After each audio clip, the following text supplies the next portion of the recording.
Do you have a brilliant startup idea but are stuck in the launching phase? Are you feeling overwhelmed by funding, marketing, or just where to start? Don't let your startup idea stay grounded.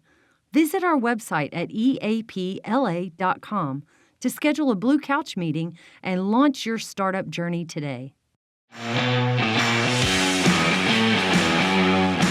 All right, welcome back to On The Cusp. Matt Snyder's here, but this is going to be a really fun conversation today because with us today is Curtis Elkins from Pyromania.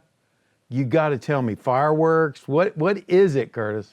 It's a little bit of everything. We do it all. We do indoor pyro, outdoor pyro, we do firework shows. It could be anything from a wedding all the way up to the largest firework shows that are put on in the nation. We do it all. Okay, so I want to jump into it because what I like is I love stories of people when they take the leap to do something they really are into. And I know you're a very serious medical professional. Mm-hmm. And did you just love fireworks? I was director of cardiology for Austin LSU. I worked there for 25 years. I actually retired from that this past December to do the pyro full time.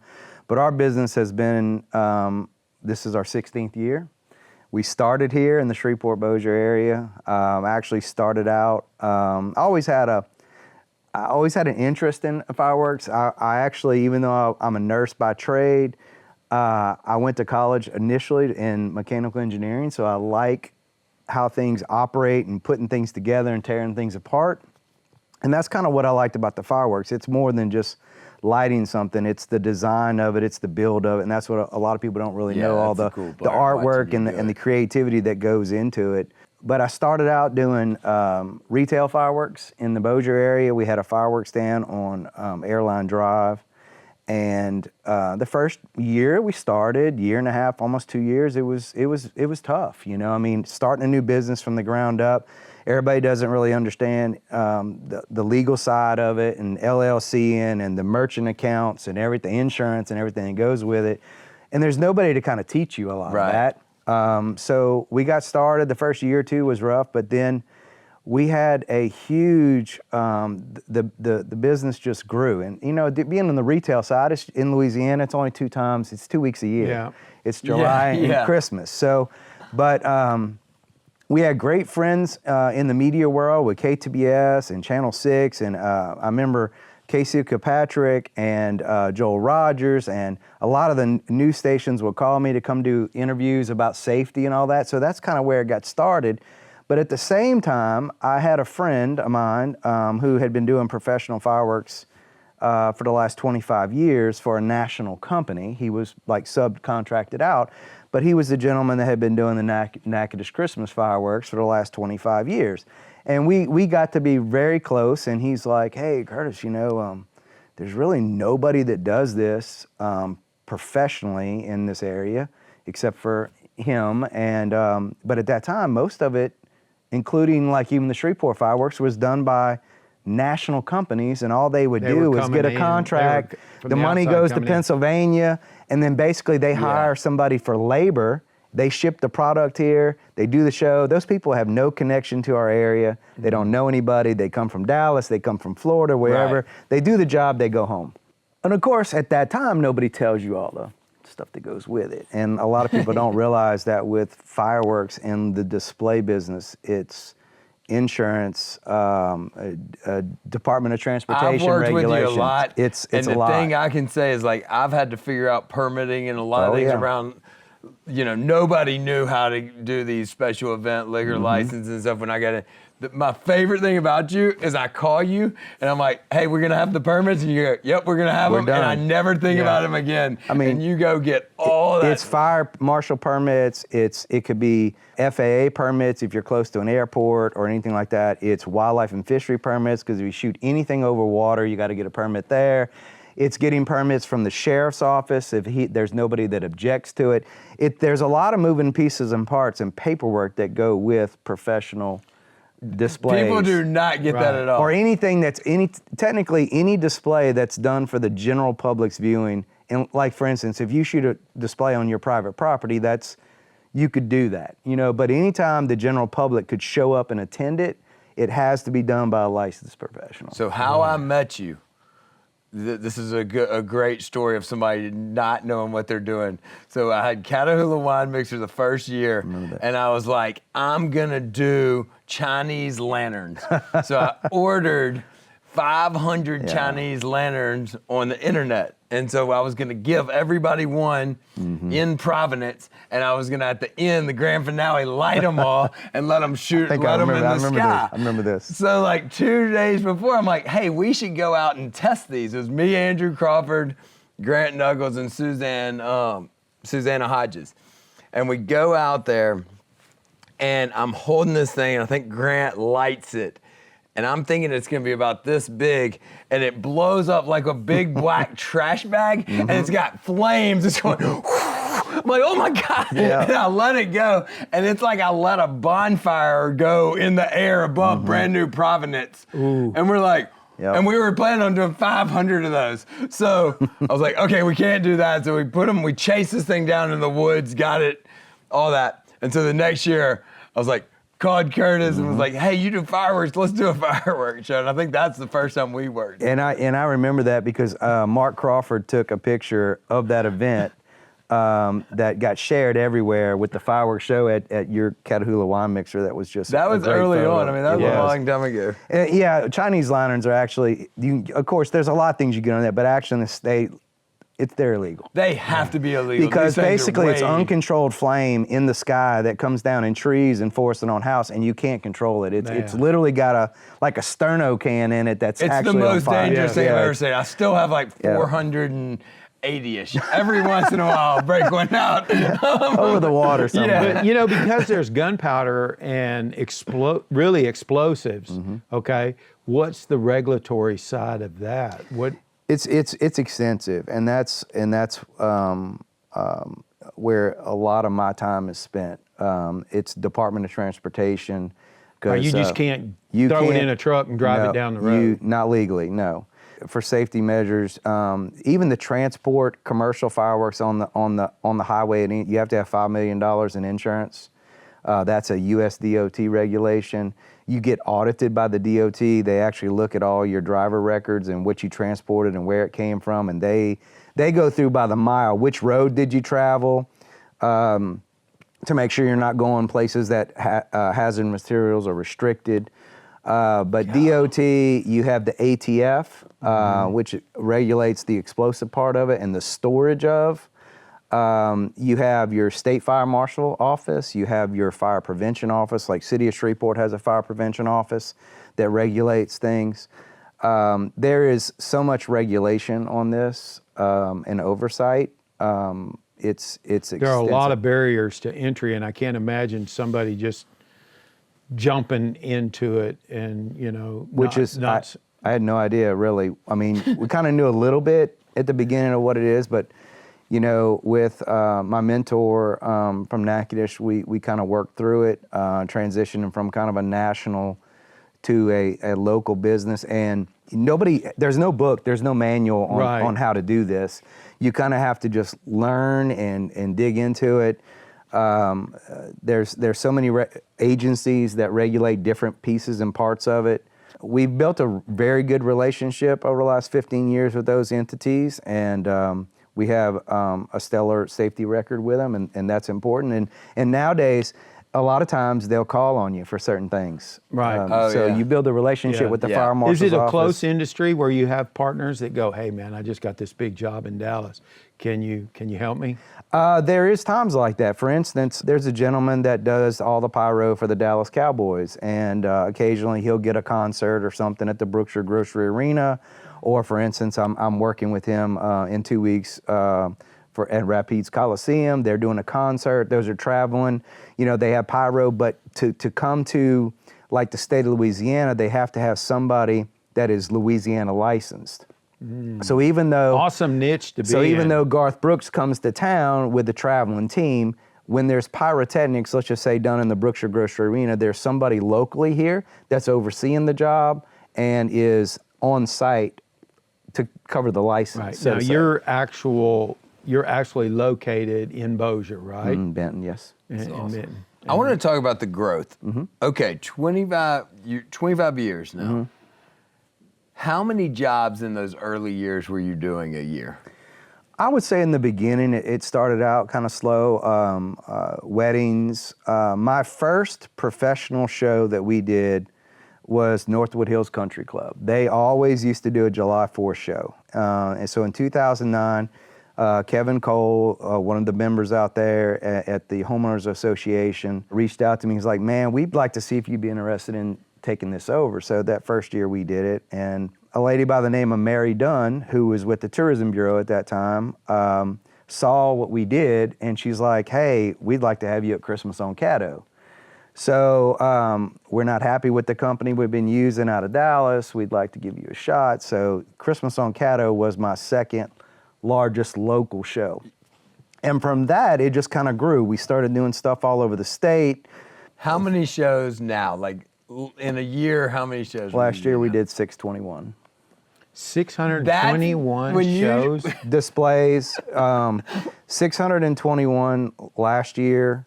That's two a day almost. In 4 states.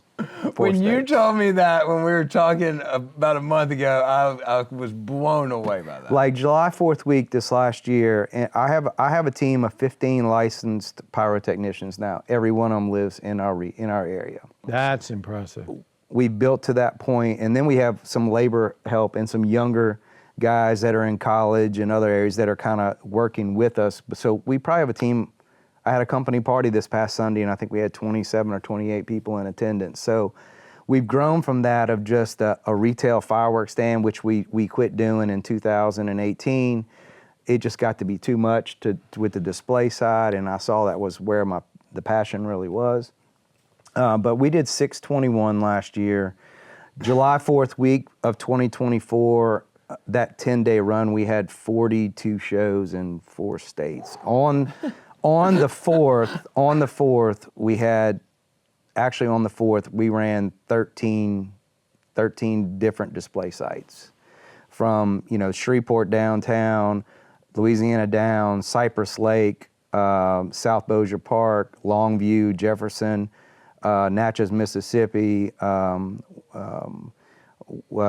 Texas, all over the region. I want to ask you something as like an entrepreneur, so I've thought many times about doing things where I would send a team, and like Derby Day when it was really hot, we thought a lot about branching out and doing it a bunch of places. Was it hard for you to start sending teams without you being on site? That's still even my hardest thing now. For instance, we're in the high school football season. So tonight we're doing Airline High School football, their run out. And we were doing spark fountains, et cetera. Well, the coach called me yesterday and he got permission. He wants to do flamethrowers because he saw the flame projectors, because he saw, we did those at the Independence Bowl last year. We had the flame projectors on the team run out.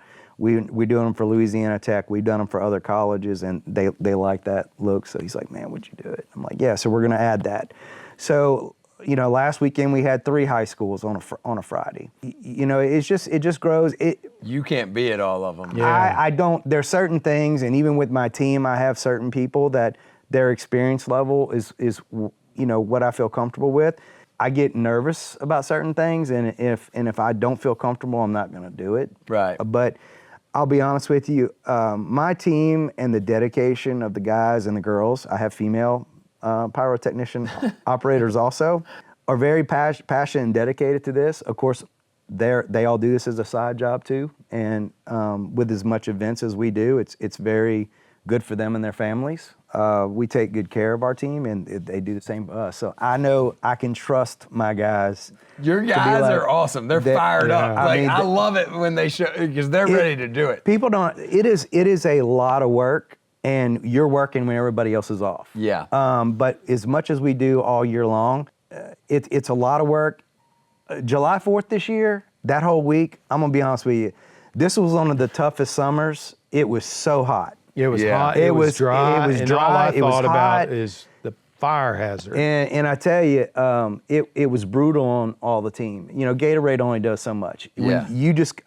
There was no clouds. It was the skies were blue, and it was tough. But this team we're blessed. I'll be honest. For doing that many shows, like I work with people in all different things, and they're burnout. Like, you know, your guys.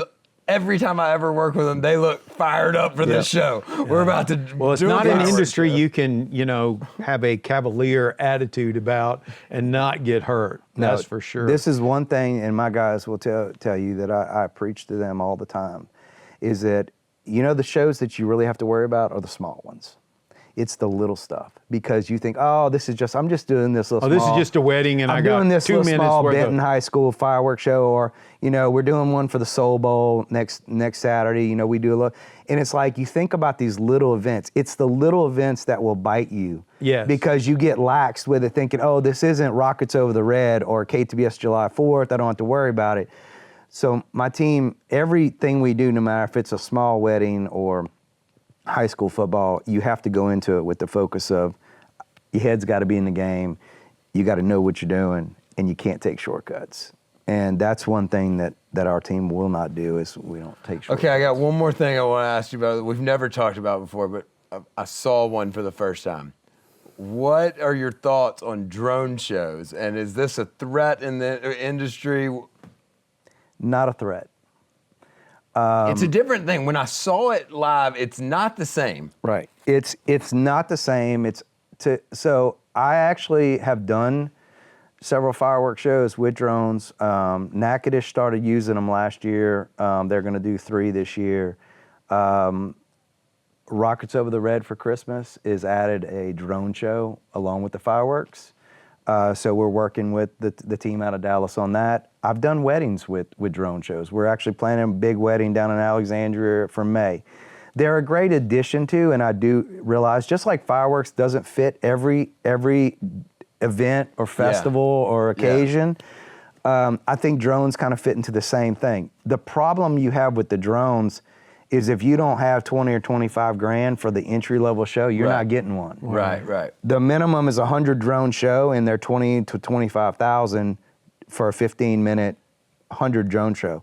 With 100 drones, you don't get the moving animation, you just get pictures. Yeah. So to get into the shows that really have like an American flag with it look like it's waving and things, you're looking at a 250 drone show, and those are 40 grand. Yeah. So in certain markets, in certain things, I saw one in a situation in Dallas at the new Omni PGA, the PGA headquarters deal, and it was like they were doing it every Saturday for like 2 months. So it was like, well, they could I'm guessing they negotiated it. But a one-off situation seems... It's more cost than doing a 25-minute July 4th show downtown. I mean, there's a lot of... and for me, I look at it as, I know that industry costs a lot to get into it, but for me, I look at it as a business owner. I look at it, okay, I know there's a lot of entry costs, but really, honestly, besides maintenance or damaging a thing, you're recharging batteries. When I light up a fireworks show, I'm consuming a product that's not replaceable. So So what's the chance that Pyromania gets into the drone game? I don't foresee it. Let's go. We're doing drone shows. I don't foresee it. I don't foresee it. My goal is to continue doing what we're doing, do more shows. We're actually the only company in the region. I don't know of any other company technically in the state of Louisiana or even in this region that's licensed for military. So we're actually approved to do military bases nationwide.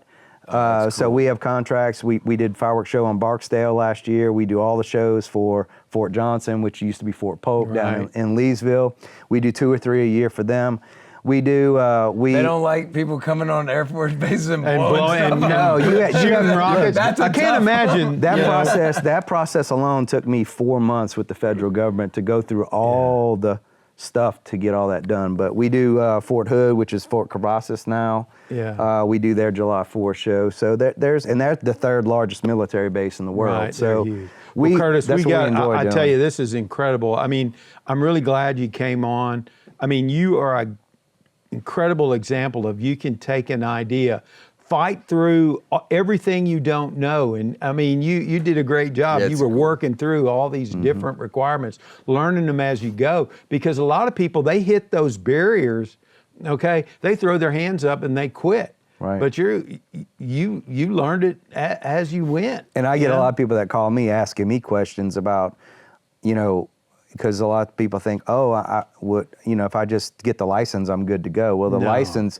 it's just like buying a car. You can go buy a car, but if you don't have the license and insurance, you can't drive it on the street. But the pyro world is different. You can get a license, but you can't professionally do a show unless you have all these other things. And one of the big thing is display insurance. And I'll be honest with you, it's six figures a year now after COVID, because of COVID actually took a lot of people out of the pyro industry, and it also took a lot of insurance companies out.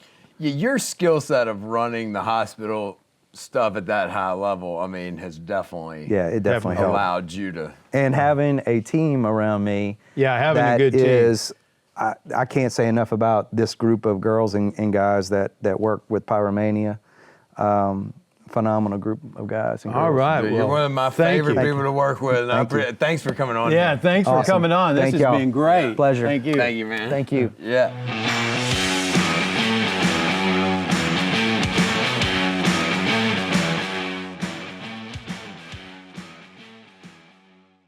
Enjoy the podcast? We would love your feedback about today's show and who you think should be our next guest. Send us an email at info@eapla.com. Also, be sure to share the show and leave a comment on our social media post.